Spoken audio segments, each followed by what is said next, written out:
हम सब देख रहे हैं कि आखिरी दिनों में ऐसा कहते हैं कि समय आखिरी आ गया है। प्रभु का आगमन बहुत ही निकट आ गया है और इसलिए पवित्र आत्मा पर किस प्रकार हमें अवलंबन रहना है उसके विषय में कहा गया है। यूहन्ना रचित सुसमाचार उसका 14 अध्याय और 16 वचन में ऐसा लिखा है। प्रभु कहते हैं, मैं पिता से विनती करूंगा, वह तुम्हें एक सहायक देगा कि वह सर्वदा तुम्हारे साथ रहे। पवित्र आत्मा हर एक विश्वासियों के साथ सदा सर्वदा रहने के लिए प्रभु इस प्रकार कहते हैं, क्योंकि हमें मालूम है पवित्र आत्मा जहां कहीं भी हमारे साथ जाता है या हम जहां कहीं भी जाते हैं, मसीह के ज्ञान का सुगंध फैलाना यह पवित्र आत्मा का कार्य है। इसलिए रोमियो की पत्री उसका 8वां अध्याय के 9 वचन में लिखा है, यदि किसी में मसीह का आत्मा नहीं तो वह उसका जन नहीं। इसका मतलब पवित्र आत्मा ये मसीह का आत्मा है, प्रभु यीशु मसीह का आत्मा है। और आपको और मुझको इन दिनों में ये चेतावनी दी जा रही है कि आत्माओं को परखो। संसार में अलग अलग आत्माएं कार्यरत है। प्रभु यीशु मसीह की आत्मा जिसे हम पवित्र आत्मा कहते हैं, शैतान की आत्मा जिसे हम दुष्ट अथवा अशुद्ध आत्मा कहते हैं। 1 तिमोथी 4:1 में इस प्रकार लिखा है, आत्मा स्पष्टता से कहता है कि आने वाले दिनों में या समयों में कितने लोग भरमाने वाली आत्माओं की शिक्षा पर मन लगाकर विश्वास से बहक जाएंगे। आखिरी दिनों में इस प्रकार हमें सलाह दी जा रही है कि बहुत से लोग अशुद्ध आत्मा की बहकाव में आकर विश्वास से बहक जाएंगे, दूर हो जाएंगे। इन दिनों में हम देखते हैं चारों तरफ डर का माहौल है। खासतौर से हमारे एरिया में जो गवर्नमेंट जॉब पे है वे लोग बहुत डरे हुए हैं, लेकिन उन्हें हिम्मत देते हुए भी हम यही कहते हैं, डरो मत, घबराओ मत, क्योंकि प्रभु का आगमन निकट है। पवित्र आत्मा हमारे अंदर है, प्रभु यीशु मसीह हमारे साथ है। इसलिए जो कुछ भी प्रभु हमारे लिए करेगा वो सब हमारे भलाई के लिए ही करेगा। और इसीलिए प्रियो, दो प्रकार की आत्मा, एक डर की आत्मा है और एक सामर्थ्य देने वाली आत्मा है। 1 यूहन्ना 4:1 में ऐसा लिखा है, हर एक आत्मा की प्रतीति न करना, आत्माओं को परखो। हर एक प्रकार की आत्माओं पर विश्वास मत करो। आपको याद होगा परमेश्वर ने पहला सुसमाचार आदम को दिया था। पिता की ओर से सुसमाचार जो आदम को मिला, परमेश्वर ने आदम से ये कहा था, हे आदम, भले बुरे ज्ञान का जो वृक्ष है उसका फल तू कभी ना खाना, क्योंकि जिस दिन तू उसका फल खाएगा उसी दिन अवश्य मर जाएगा। कितना स्पष्ट चेतावनी है। आदम को एक आदेश भी है। आदम को यह सोचना है, समझना है कि परमेश्वर ने मुझसे जो कहा है उसे मुझे मानना है। क्योंकि परमेश्वर ने स्पष्ट आदम से कहा था, हे आदम, तू उस पेड़ का फल मत खाना, क्योंकि जिस दिन तू उसका फल खाएगा उसी दिन अवश्य मर जाएगा। आदम ने अपने मन में यह बात कितना ठहरा के रखा, संभाल कर रखा, मुझे नहीं मालूम। लेकिन उसके बाद दूसरा समाचार आया जो शैतान की ओर से था।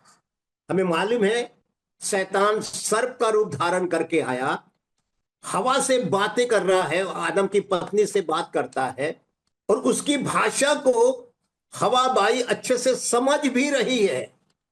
वो क्या कहता है, अगर फल खाओगे तो नहीं मरोगे, बल्कि तुम्हारी आंखें खुल जाएगी, तुम परमेश्वर के तुल्य हो जाओगे। ये दूसरा समाचार है। मतलब आदम हवा को बहकाने का दूसरा समाचार, कि तुम कतई नहीं मरोगे। लेकिन एक बात ध्यान रखना, तुम परमेश्वर के समान हो जाओगे, परमेश्वर के तुल्य हो जाओगे, तुम्हारा पद ऊंचा हो जाएगा। और परमेश्वर ये नहीं चाहता कि तुम उसके तुल्य बनो, इसलिए परमेश्वर ने तुम्हें इसका फल खाने को मना किया है। मेरे प्रियो, हवाबाई ने उस पर विश्वास किया, फल को तोड़ा, खाया और आदम को भी खिलाया। क्या हुआ? परमेश्वर के साथ जो संगति थी वो टूट गई। परमेश्वर के साथ जो संबंध था वो समाप्त हो गया। परमेश्वर जो उससे वार्तालाप करने आया था, उसमें दूरी आ गई, अलगावता आ गई। उस बगीचे में से उसे उन्हें निकलना पड़ा। सचमुच में उनकी वही तो मृत्यु है, कि परमेश्वर से दूर हो जाना, परमेश्वर के साथ संगति तोड़ देना, परमेश्वर के साथ का जो संबंध है वो समाप्त होना। यही तो शैतान चाहता था।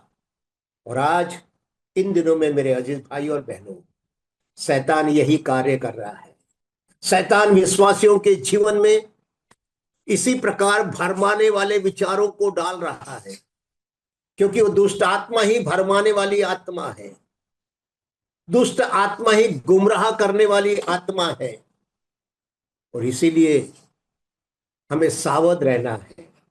इसलिए हर एक विश्वासियों को इन दिनों में सावध रहना है, क्योंकि आपको याद होगा 10 कुंवारियों का चित्र हम पढ़ते हैं। 5 कुंवारी समझदार है, 5 कुंवारियां मूर्ख है। और दोनों 10 कुंवारियां दूल्हे से मिलने के लिए मशाले लेकर के आई है। लेकिन हम पढ़ते हैं आधी रात को दूल्हा आ गया, अफरा तफरी मच गई। वे लोग जल्दी जल्दी अपना मशाल ठीक करने लगे। जिनके पास तेल था उन्होंने तेल भर दिया ताकि मसाले अच्छे तरीके से जलती रहे।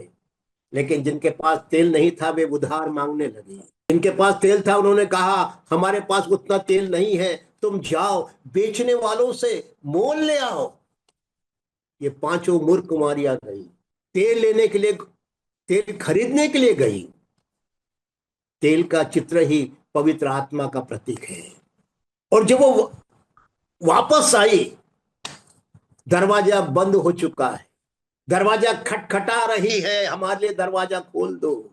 आवाज आती है, मैं तुम्हें नहीं जानता, मैं तुम्हें नहीं पहचानता, तुम कौन हो? प्रियो, आज इन दिनों में बहुत से झूठे प्रचारक, झूठे सेवक वही तो काम कर रहे हैं। अपने थैली में, अपने पॉकेट में तेल लेकर के घूम रहे हैं छंगाई के लिए। तेल लगाकर प्रार्थना की जा रही है। ये प्रभु की आत्मा नहीं है। प्रभु ने कभी भी ऐसा नहीं कहा है कि तुम तेल लेके घूमो, तेल लगा के ऐसे इस प्रकार प्रार्थना करो। पैसा कमाने का एक नया तरीका आ गया है।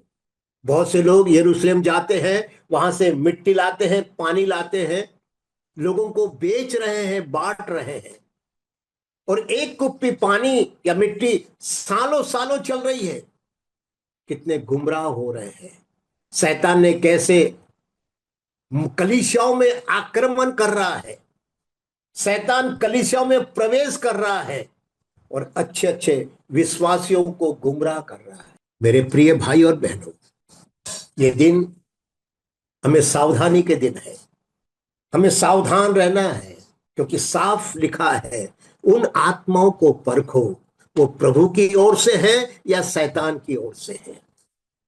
शैतान की ओर से जो आत्मा है वो ऐसी सलाह देगी, ऐसे विचार हमारे मस्तिष्क में डालेगी। संसार की सारी सुविधाएं तो हमें मिल सकती है, लेकिन आत्मिक तौर से हमारा नुकसान हो सकता है। आत्मिक तौर से प्रभु से हम दूर जा सकते हैं। उस पतरस की बात को हमें हमेशा ध्यान करना है। जब पतरस को पवित्र आत्मा की सामर्थ्य मिली, उस सामर्थ्य से उसने सुसमाचार सुनाया, तब लोगों ने कहा, हे साहिबो, उद्धार पाने के लिए हम क्या करें? उनका मन छिद गया, वे व्याकुल हो गए। पतरस का संदेश सुनकर, पतरस की ओर से दिया हुआ सुसमाचार सुनकर उनके मन में बेचैनी फैलने लगी। सचमुच में हम गुनहगार हैं, अब हम क्या करें? पतरस ने कहा, प्रभु यीशु मसीह पर विश्वास करो। प्रियो, पतरस का संदेश इतना सामर्थ्य था, इतना पावरफुल था, आत्मा से भरा हुआ था कि 3,000 लोगों ने प्रभु यीशु मसीह को अपना व्यक्तिगत उद्धारकर्ता स्वीकार किया। वही आत्मा की इन दिनों में वही आत्मा कार्य कर रहा है, लेकिन विश्वासियों को सावधान रहना है। यदि पवित्र आत्मा हमें मिला है तो डरने की आवश्यकता नहीं है। यदि प्रभु हमारे साथ है तो घबराने की आवश्यकता बिल्कुल नहीं है। प्रभु हमें संभालेगा, हर एक संकटों से प्रभु हमें बचाएगा। और आने वाले दिनों में प्रभु चाहता है कि वो हम में से हर एक को इस्तेमाल करे। उसकी इच्छा है कि किसी का नाश ना हो, बल्कि सब उद्धार पाए। मेरे प्रिय भाई और बहनों, हमारे करीबी, हमारे बहुत से रिश्तेदार आज भी प्रभु से दूर है, अंधकार में जीवन जी रहे हैं, सुसमाचार सुनते हैं लेकिन विश्वास नहीं कर पा रहे हैं। ऐसों के लिए हमें प्रार्थना करना है। ऐसों के पास जाके हमें व्यक्तिगत तौर से सुसमाचार सुनाना है। सामूहिक तौर से भलाई सुसमाचार सुनाने के लिए मनाही हो, लेकिन व्यक्तिगत हम सुसमाचार सुना सकते हैं। व्यक्तिगत हम प्रभु का कार्य कर सकते हैं।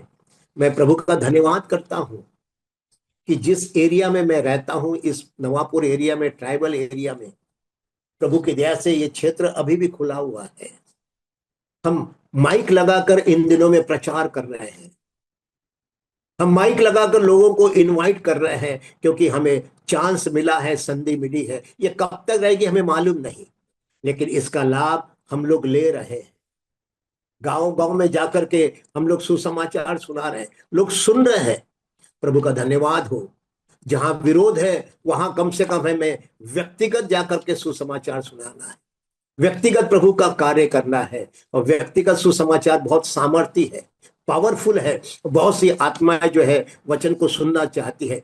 प्रभु करे कि इन दिनों में हम प्रभु के कार्य में अपने आप को लवलीन कर प्रभु की सेवकाई में आगे बढ़ते रहे। मैं फिर से कहना चाहता हूं, संसार में 2 प्रकार की आत्मा है, एक पवित्र आत्मा है और एक अशुद्ध आत्मा, दुष्ट आत्मा, भरमाने वाली आत्मा है। बहुत से लोग भरमाने वाली आत्माओं के पीछे जा रहे हैं, लेकिन प्रभु से दूर हो रहे हैं। लेकिन हमारा कर्तव्य है, हमारा दायित्व है, हमारी ड्यूटी है, हमारी जवाबदारी है कि हम कलीसिया के तमाम विश्वासियों को स्थिर करें, मजबूत करें, इस डर को भगाएं और प्रभु के पीछे चलने के लिए हम सबको सलाह दे, समर्थन करें। प्रभु इन छोटे से वचनों के द्वारा हम सबों को बहुतायत से आशीष करें।